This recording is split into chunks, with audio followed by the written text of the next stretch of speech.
I just want to do that because I've been in a position for 2 years now, and it just feels like we're in this place now where things are really starting to gel. And one of the things I appreciate about our staff is that we're both supportive of each other and challenging of each other, and it's just this great place where we can grow and continue to serve the Presbytery. So just very appreciative of how we're working together in the Presbytery. I'm going to talk a little bit about how vision is emerging in the Presbytery at this point, because it's one of those things where we haven't developed an exact plan for it. It's something that's been emerging, something we're listening for and discerning, but the picture is beginning to emerge now, so I have a little bit more, I think, to share with you today. As I have shared in my past reports, I've told you that this has really come in some different stages, and the first stage for me was I spent about a year out in the congregation just listening and having conversations so I could get a sense of what the concerns were, the gifts and the challenges were of our individual churches and places where we connect in ministry and mission. And then somewhere after about a year, I began to frame that next stage as sort of the post-note stage, where there were a number of things that were emerging where you could tell there were 3 congregations, 12 congregations, that all had sort of similar ministries and concerns. And they were like putting post-it notes up on the refrigerator where, okay, we can see what those are, but they were very disorganized. We couldn't tell exactly how they all fit together. And now we're in a third stage where we're beginning to organize those things and obviously listen more, but things are starting to come together. And we're in a very intentional process now that I'm very excited about, because this allows us the chance to really ground this whole process in the work of the Presbytery and to put a little more flesh on it so it doesn't feel like it's all ethereal and out there someplace. So I just want to run through, you can go to the next slide, Steve. Yeah. So there's a 4-stage process, and this is where I think you'll see how this is going to get rooted in the Presbytery. I continue to work with the DREAM team, which is a task force appointed by the Presbytery Leadership Commission in this fall, and the DREAM team is essentially a sounding board for me. They don't really have any power, but they have the ability to help me think through things and then come back to the Presbytery Leadership Commission with some recommendations. And so we are working together this fall, and the goal of what we're doing now is then to get a comprehensive vision, at least the first stab at it, for the next few years for the Presbytery, about what our priorities are, where we're going to open up new opportunities, what resources are going to be, where we want to invite the larger Presbytery into new ministries and new missions in the Presbytery. And so what we'll do is then take that to the Presbytery Leadership Commission in January, and we're dedicating one half of one meeting just to the visioning part. So we'll take their recommendations, they'll take the second stab at it. And they'll either endorse all of it or part of it or change it, whatever it is that they do with it. So that'll deepen it another level. What they come up with will then go to the next Presbytery meeting in March, and we'll probably do 2 things. One is a report to the Presbytery about how things are unfolding, but the more important part is then to hold a workshop where we'll invite everybody who wants to be part of this process to hear what we've come up with so far, and really to get a third shot at this, for you to ask questions, affirm parts of it, challenge us on parts of it, and have PLC then go back once again and make any kind of amendments at that point. Then we'll be going out to all 96 congregations with this and really talking now about the vision of the Presbytery, getting your feedback, and putting the financial sustainability part of it in place. Where is all that going to come from? Will it be partnership giving? Is it potentially income off the sale of buildings? Is it going to be grants? Is it going to be the use of reserves? Is it going to be some combination of all of those things? But once we adopt the vision, we'll need to work with the financial piece of that as well. And that's part of going out to the congregations to say, here's where I think we're going. Are you ready to get behind it? And so then after that, hearing from the congregations, then we'll come back again and say, here's what we've heard. Here's what we believe the Presbytery is ready to get behind. And in some ways, that will be our 5th then attempt to endorse a comprehensive vision for the whole Presbytery. So we're really looking 5 to 10 years down the road. It'll take a full year to go through this process, but this is probably the major piece that we are now working on to craft a vision really organize us here for the next few years. And then the other part of this is vision is also emerging from you. There's this organizational part that I'm taking a part of leading. But the other part is this thing that's just coming from the ground up. And so the rest of my report is just to turn it over to 2 or 3 different people to show you how vision is also emerging in the Presbytery. And that is, I'm basically trying to follow and put resources in place and support for any place within the Presbytery where there's energy and passion. So we have 3 places where that has emerged. And Barbara Campbell is going to speak later. So the Vital Congregations Initiative, I won't take your time, but just to let you know, that started with 4 or 5 pastors who came to us and said, hey, there's something here that we think could be helpful. Clark and I got our heads together and said, okay, there's some energy here.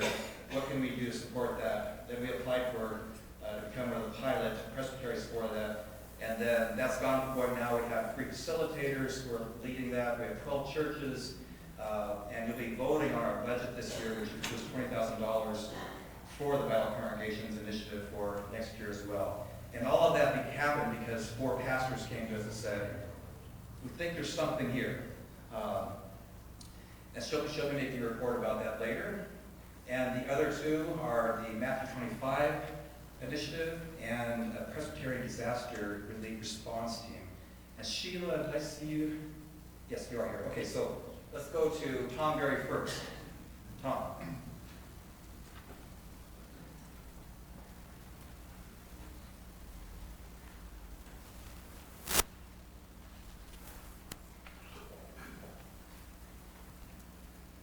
Hello, I am Tom Berry. And Paul, they didn't laugh at me when I came up from that. Because I'm not as funny as you. I'm not sure what to say really other than just again to introduce myself. I am excited about the Matthew 25 invitation that our church accepted. I know, I'm just curious, how many of you out here have accepted that? I by no means consider myself an expert in this. I like to call myself maybe right now an advocate for it, because again, I'm excited about what it can do and what we can do as churches. Now, as I've said all that and excited, how many of you don't know anything about the Matthew 25? Okay, you. Okay, no, that's okay, because we are learning. I was talking about this with the folks on the session in our church. And it took a lot of time for us to kind of figure out what it was. So again, I'm not going to try to explain it all to you right now and right here. But I just really, again, wanted to introduce myself and let you know that working with Brian, this is something that I find to be exciting and interesting, and I would love to talk to you about. And also, I think a little bit more officially, those of you who are already signed on, I will be getting in touch with you and learning more about what you guys are doing and find ways for us to share that, and then find better ways to explain this to the Presbytery as a whole, so that if you are not on board yet, you can decide whether you want to be on board. That's great. That's thank you.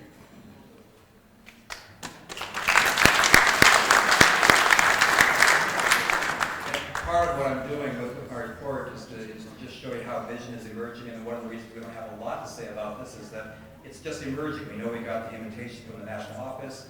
Tom stepped forward about a month ago and said, hey, I think I would love to be interested if this gets off the ground to help in getting that out in the Presbytery. And in some ways, that's all we know yet at this point. But getting him out front here to say, hey, he's going to be the advocate. We're going to continue to work with this in the Presbytery. And then with Sheila, with the Presbyterian Disaster Response Team, again, that just started with her calling me and saying, boy, wouldn't it be great if we had a response team for the different kinds of disasters and whatnot happens in our area, in our country. So we had lunch together, and things are coming together. Sheila.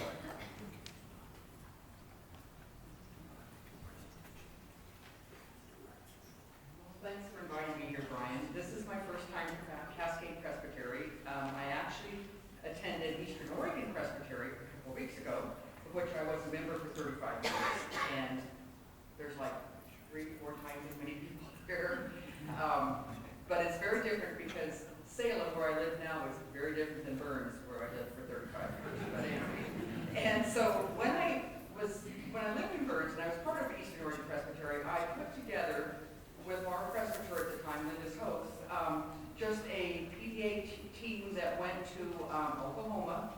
helped rebuild or work on or repair a trailer house that was destroyed in a tornado.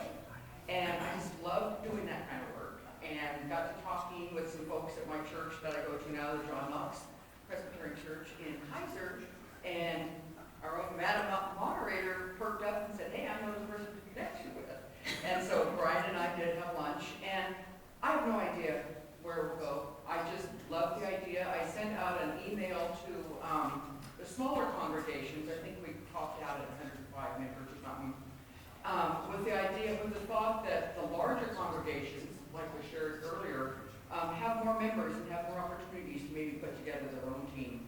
And so we thought with the smaller congregations, reaching out to them, we might have one or two people from different congregations that can come together to form a team. But the large congregations are welcome as well. And so I got response, I don't know, 12 or 13 different people said, hey, I'm interested. That's as far as it's gone. So I was kind of hoping, I don't know if there's anybody here and present that has reached out to me, but I was hoping that maybe after dinner, I don't know what the agenda looks like or what the time frame looks like, where we might gather together and start throwing some ideas out there, because I'm wide open. But anyway, I think it would be great to get something going.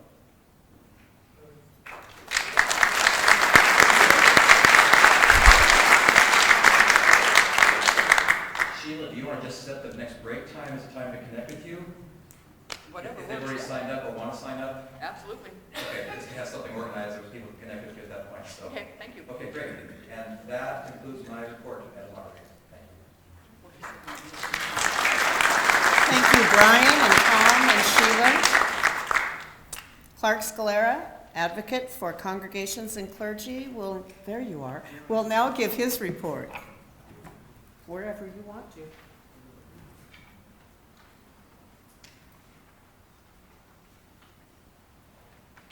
Well, good afternoon, Presbytery of the Cascades. Good afternoon. It is great to be with you. I actually want to begin my report today by taking us back in time just a little bit, back to 2011. At that point, the Peace USA had just adopted what's called the new form of government, which was essentially an overhaul of the whole Book of Order. And the denomination described this new Book of Order as intentionally different in tone and purpose from recent earlier versions.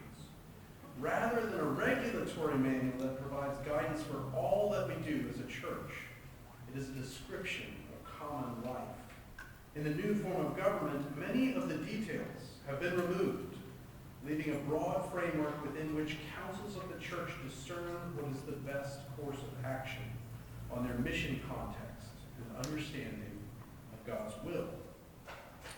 So with that change, the General Assembly recognized an emerging reality of our churches, that ministry is becoming more contextual, and that one-size-fits-all type policies are becoming more restrictive than empowering. So rather than striving to articulate the right policies for each and every circumstance that a church might encounter, the new form of government sought to articulate the foundational principles of our faith that unite us as a church and which guide our decision-making in the context of our life together. It then sought to empower the councils of the church to discern for themselves the best course of action based upon our shared convictions, our sense of mission, our knowledge of our context, and our understanding of God's leading. And so that new form of government specifically commissioned presbyteries to develop and maintain mechanisms and processes to serve as pastor, counselor, and advisor to its pastors and congregations. Well, a couple years after that overhaul in the Book of Order, this presbytery, in light of its life together, pulled together a task force with the purpose of restructuring our presbytery's committees and our staffing. And through that restructuring initiative that was launched just 3 years ago, in the fall of 2016, we've seen some substantial changes, some of which have been painful.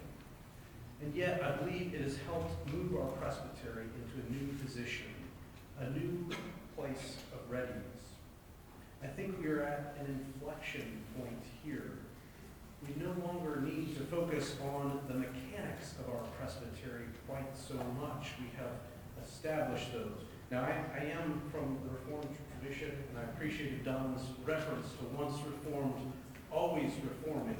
So I know that we will still continue to tweak and to change, but that primary overhaul, I believe, has been reached a point of completion and giving us this inflection point, this moment where we are able to reconsider those core essentials, to reconsider our shared mission, our shared vision in this context, in the context of each of your churches.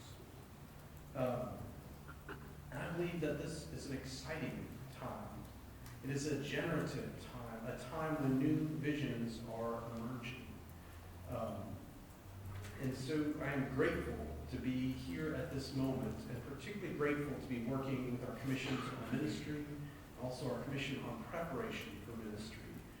Those groups are made up of you, the people of the Presbytery of the Cascades, trying to live into this new reality, this place where policies have sometimes been taken away from us that were tried and true, but given this sacred responsibility of walking alongside pastors, congregations, the members of our congregation, and taking up that role that we were delegated as a presbytery, the role of pastor, of advocate, and of counselor.